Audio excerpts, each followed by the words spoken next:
Technology has made it possible for us to carry multi-track recorders and powerful software synthesizers in a laptop computer. It's easy to have dozens of software synthesizers and thousands of sounds available. It took us a long time to get here, however, and in the next few minutes, I'd like to show you how the synthesizers I've used evolved in 3 areas: polyphony, programmability, and portability.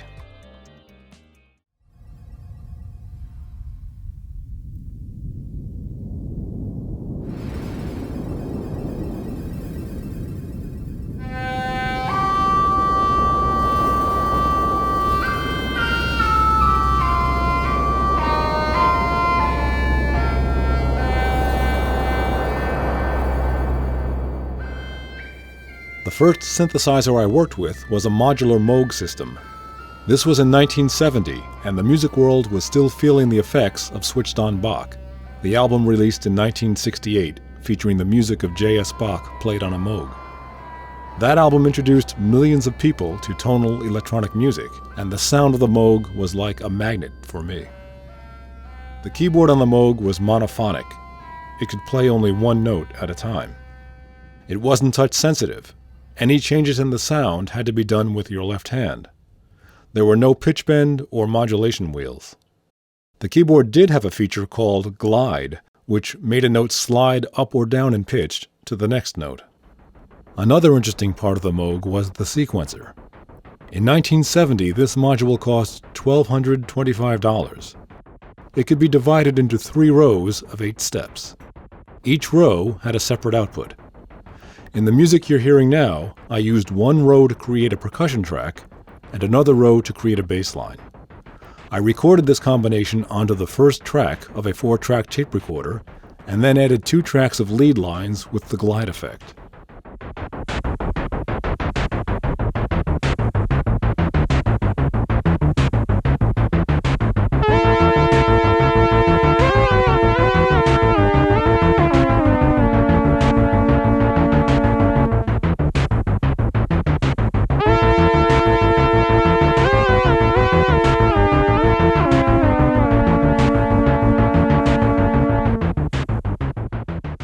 It wasn't polyphonic, and it wasn't programmable. Sounds were created by using patch cords to connect modules to each other, and it usually took a long time to get the sound you wanted. As you can see, it wasn't very portable either. But it sounded amazing, and I knew that I had to get a synthesizer.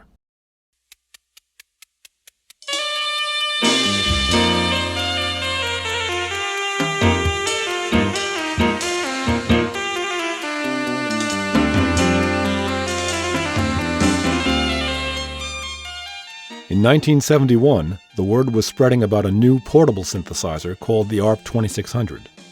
The retail price was $2,450, and I bought one of the first models. The keyboard was like the Moog. It was monophonic, and it wasn't touch-sensitive. But the 2600 was wired internally so that you could produce many sounds without using patch cords. This made the 2600 much easier to use in live performance. It wasn't programmable, but with practice you could change sounds very quickly. In 1972, I upgraded to the Suitcase Model 2600 and used this for several years. Here's a short demonstration using the 2600 to show how the switched-on Bach sound was produced. Notice how I use my left hand to add vibrato and control the brightness. Rewind the tape for the last time and add the last part, the bass line. And because it is the bass of the piece, we can give it some low bass sounds on the synthesizer, like this. So now I have 3 parts on tape, and here's the last one going along with them.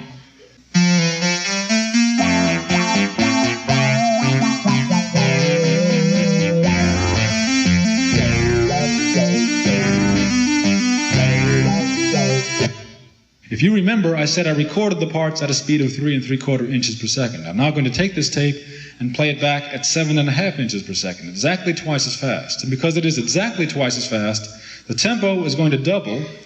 And if you take any note or any pitch and double it, it's going to come out exactly 1 octave higher. So instead of being down here where I played it, it's going to be up here where it should have been in the first place.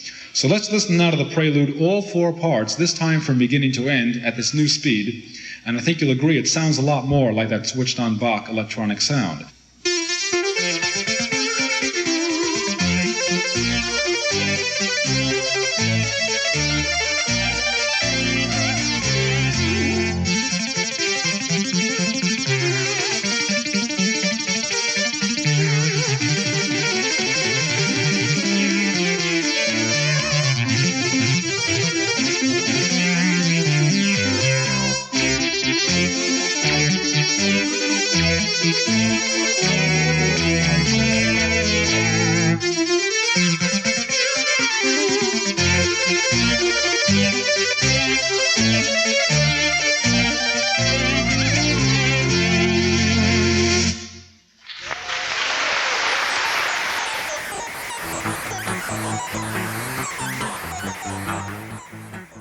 In 1973, ARP produced an instrument called the Odyssey. The Odyssey had a biphonic keyboard which could play 2 notes at a time. This doesn't sound like much today, but back then it was cutting edge. Here's an example of a 2-part line on the Odyssey.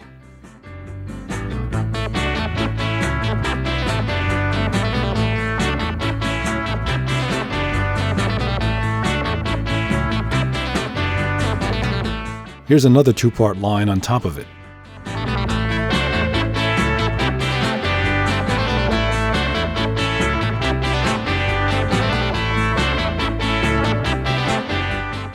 The Odyssey could play 2 notes at once. It was very portable, but it wasn't programmable. However, in 1973, ARP also developed the Pro Soloist, a monophonic keyboard with pre-programmed sounds. The choice of sounds was very limited, but this was the first synthesizer I used where the sounds could be changed by pressing one button. The Pro Soloist was also one of the first keyboards with aftertouch, or pressure sensitivity. You could use the aftertouch to add vibrato, control the volume and the brightness of the sound.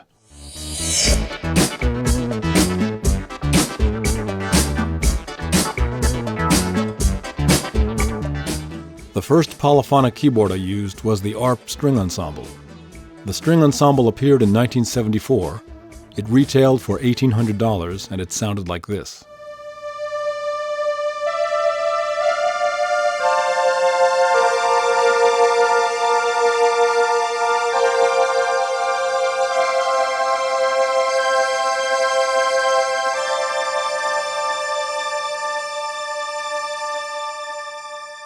It sounded more like an electronic organ than a string section, but it was very popular at the time. ARP soon took this concept a step further and developed the Omni and Omni 2 synthesizers.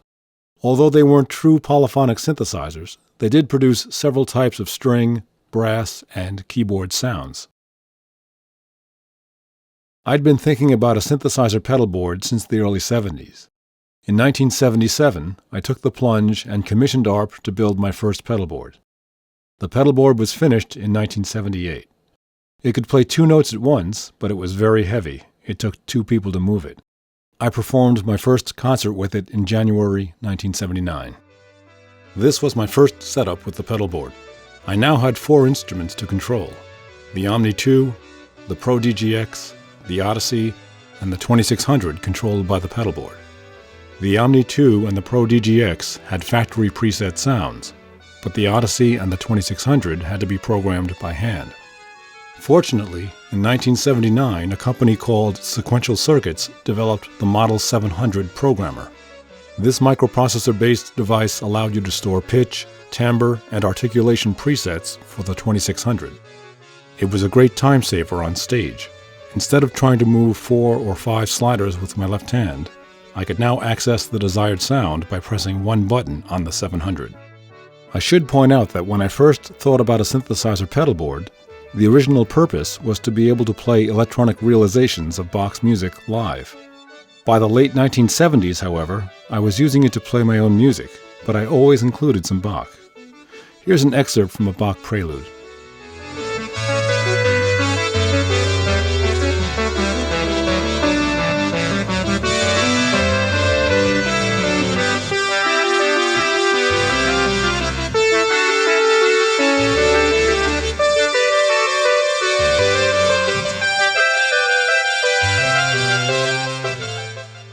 The main keyboard in that performance was the Oberheim OBX. In 1977, Sequential Circuits introduced the Prophet 5, a programmable 5-voice analog synthesizer. I worked with the Prophet 5, but I knew that 5 voices weren't going to be enough. I considered purchasing the Prophet 10, one of the few synthesizers made with 2 keyboards, but it was a heavy instrument costing over $7,000. Instead, I bought an OBX.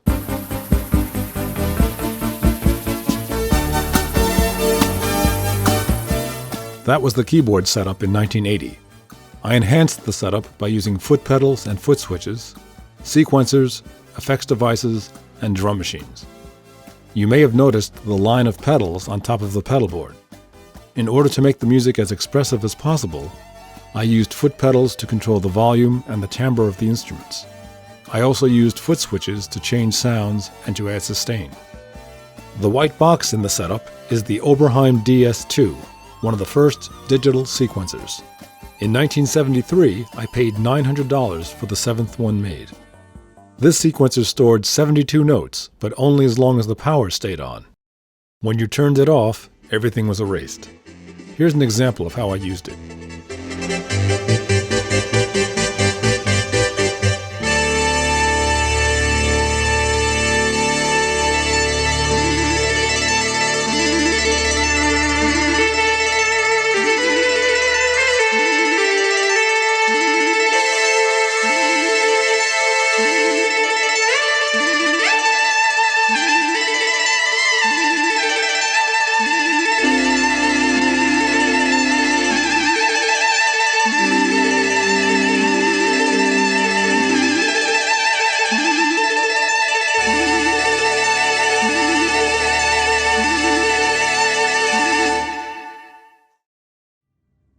Keyboards didn't have built-in effects then, so I had to use external effects devices. In the mid-70s, I used the Roland Space Echo to create tape delays. By 1980, I was using the Roland Chorus Echo, a device which added a spring reverb unit and a chorus effect to the tape delays. Above the Chorus Echo is the Roland Vocoder. You can hear a demonstration of this device elsewhere on this DVD. I had used many different drum machines over the years, going all the way back to the original Rhythm Ace in the early 60s, the one that sounded like this.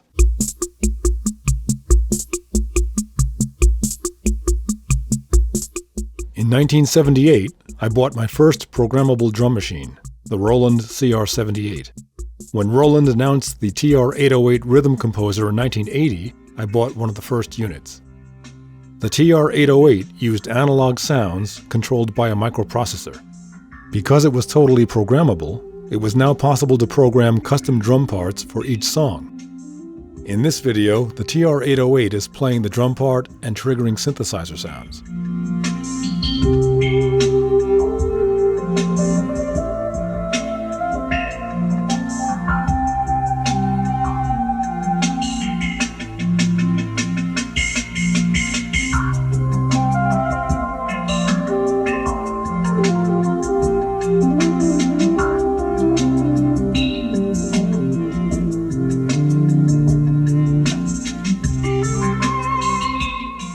By 1980, I had a setup with limited polyphony, some programmability, and relative portability. The instruments, stands, amps, and speakers totaled about 20 pieces. The next few years would see a breakthrough in all of these areas.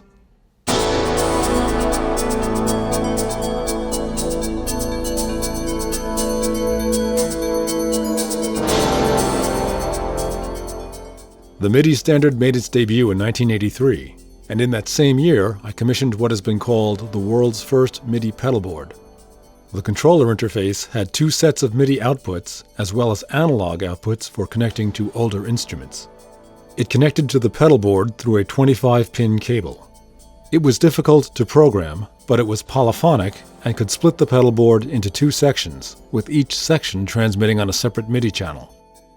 Although MIDI made it easier than ever for electronic instruments to communicate with each other, it was still difficult to control 4 or 5 instruments live on stage. In 1986, a company called Access Unlimited developed the concept of MIDI mapping in a revolutionary control device called the Mapper. It was a very complex device, difficult to program, but it offered powerful new ways of controlling and routing MIDI data. One command from the mapper could send out as many as 16 different program change commands on 16 different MIDI channels. In addition, almost any type of MIDI data could be converted into any other type of MIDI data. With one button on the mapper, I could configure all of my instruments with the right sounds and volume levels for each song. I was so impressed by the mapper that I had 3, 2 for the road and 1 for the studio.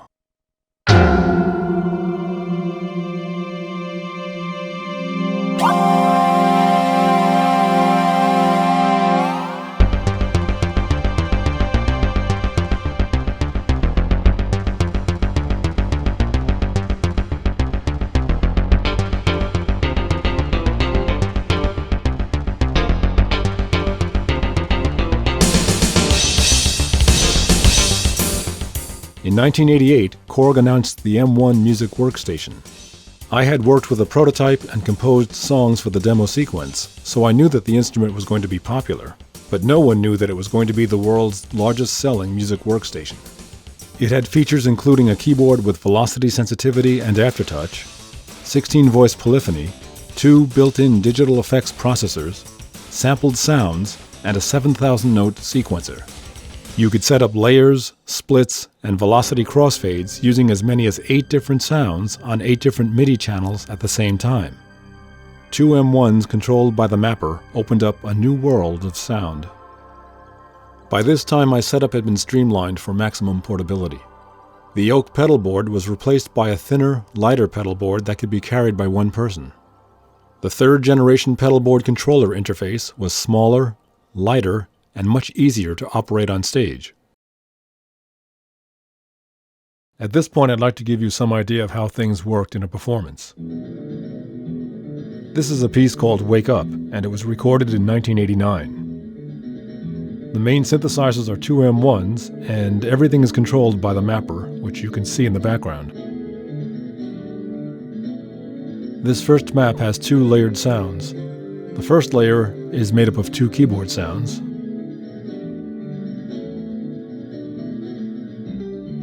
And the second layer is made up of 2 guitar sounds.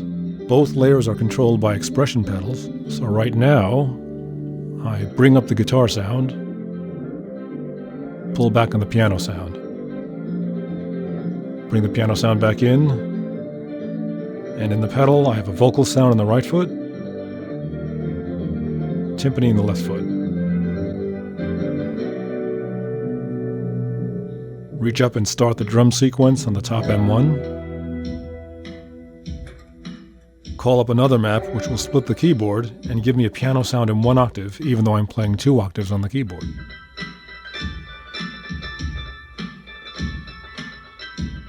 Now use the expression pedal to bring in the same piano sound an octave lower.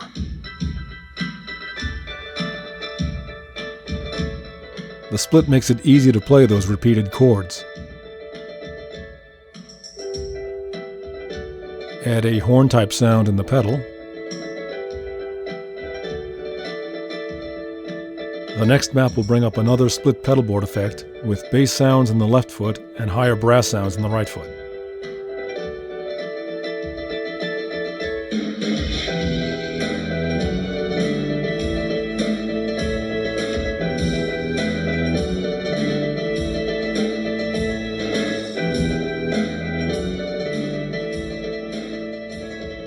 The next map sets up a new pedalboard sound and a 3-way split on the M1.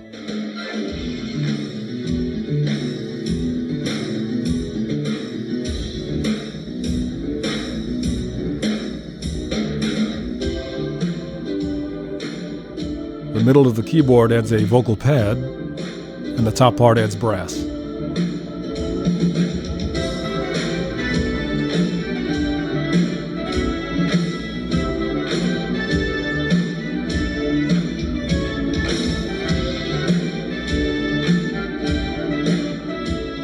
Always play a mistake so that people will know you're playing live.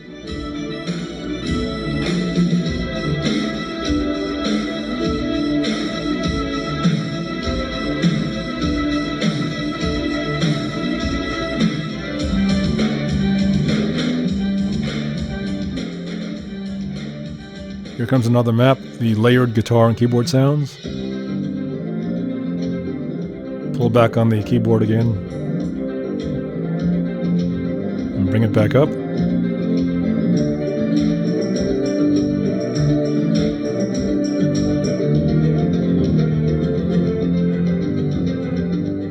One more map, right there. Bigger keyboard sound and more bass.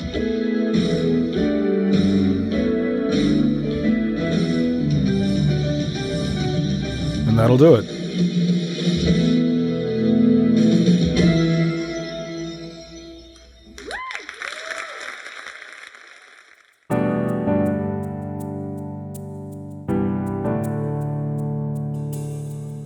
Later generations of music workstations added more polyphony, more sophisticated effects processors, and more powerful MIDI implementations.